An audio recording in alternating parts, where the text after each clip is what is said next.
Audacity of Ace on the latest season of Love Island USA strikes again, and it's getting very weird. It's getting a little scary because it's kind of giving red pill pickup artist points. So in the last episode, Ace picks Amaya. Everybody thought he was going to pick Shelly, but he picks Amaya because, of course, he's a fool. He's playing games, and he's let us know from the beginning that he's playing games, he's a player, and whatnot.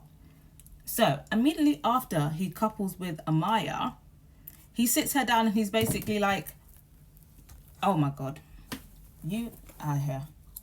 Out of here. After he couples up with Amaya, he sits her down and is basically like, I'm still open to getting to know other people, by the way, just to let you know. Literally right after they recouple. And also, I don't want to do no kissing, no touching, no cuddlings. Like physical affection is just something that's reserved for people I'm really interested in.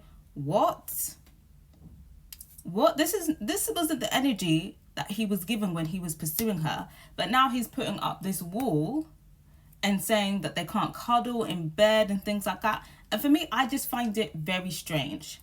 Yes, he's entitled to have his boundaries, but these boundaries seemed very, very calculated. They seem like, I'm going to test boundaries, I'm going to be a player, I'm going to see how she's reacting. He was looking to get a reaction out of Amaya, and unfortunately he did. Because Amaya's like, what? If these are the boundaries you have in place, if you don't even want to kiss or cuddle me, like this is Love Island that we're on, why pick me in the first place? You clearly had a thing with Shelly. Why pick me in the first place and make me believe that I'm number one when I'm clearly not? So she basically calls him out and she's basically like, I feel like you're a player. Like, I feel like you're running game on me. And he's gaslighting. He's saying, well, these are just my boundaries. Like, you know, you need to respect my boundaries, blah, blah, blah. Just watching her crash out and enjoying it. She basically goes to Huda and Huda's basically telling her, like, you're the prize. You know, take this as an opportunity to step back from the situation and make him earn you. Oh, he wants to put all these boundaries in place. Make it hard for him as well. And at first, I was down with that. But I was also thinking, like, he's running game. You need to go back to Austin. I can't even believe I'm saying his name. But she needs to go back to Austin because this Ace is a fool. And he's playing with these girls for entertainment. So she comes back to now apologize, right? She comes to apologize. She's like, I overreacted. You know, you having your boundaries is cool. You know, blah, blah, blah. Then he starts talking about, oh, by the way, also, you're not allowed to call me babe. Only people who I'm really interested in are allowed to call me babe. These arbitrary rules. It is, again, it's just coming across very strange. Very, very strange. And then this is when she crashes out for real because it's kind of like, I can't do anything right. And it's just not making sense, this 180. So I feel like she's, like her intuition is saying he's a clown and he's running game. So after that, she basically locks things off and she's basically like, yeah, go to your other options. He is talking to other people in the house. He's talking to Nick and Taylor, expressing the whole situation. Nick, stupid ass, is talking about it's a red flag, it's a red flag. What? Of course Nick is going to say it's a red flag because he's also trash as well. So when Amaya called Ace out for what he was, which is a player, he's like, now he's triggered because it feels like it's a shot at him because Nick is a player as well. So that solidified to me that Nick is definitely going to be doing more foolishness in the future.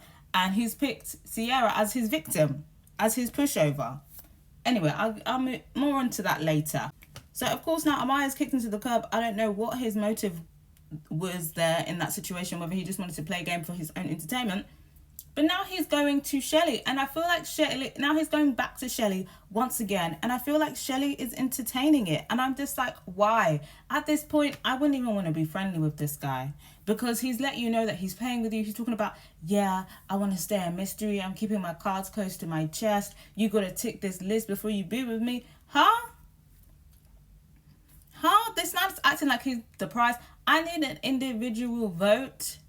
An individual favorites votes, and I need him out. I want him off of my screen. He's not providing entertainment anymore. Like I said, it's getting to this weird red pill pickup artist realm, and I don't like it. And I don't like that Shelly's still kind of entertaining Ace. Even Austin, I can't believe the Trumpies have more sense than Nick and Taylor. The Trump camp, Charlie and Austin. Austin's like, what is he doing? Like, if he wanted Shelly this whole time, He should have picked her. He doesn't understand these games that he's playing, trying to make her chase. Like, he doesn't get it. And neither do I. I honestly hope tomorrow that Shelley just locks it off and she picks somebody. Honestly, she could stick with Austin. I think Austin and Maya are probably going to get together. But if she wanted to steal Charlie, she could do that. She absolutely could do that. Charlie would absolutely drop Hannah for Shelley. I'm sick of it. I am sick of it. I'm not shipping Ace and Ali and Shelley together. I rebuke it. I want him off my screen and I want him out the villa. But I've got to hear from you guys. What do you guys think about this whole situation? Do you think Ace was well within his reasons to put these boundaries in place? Or do you feel like this was some weird type of red pill mind games situation? And what do you think about him now going to call back to Shelley? Are you here for it? Are you not? I gotta hear from you guys.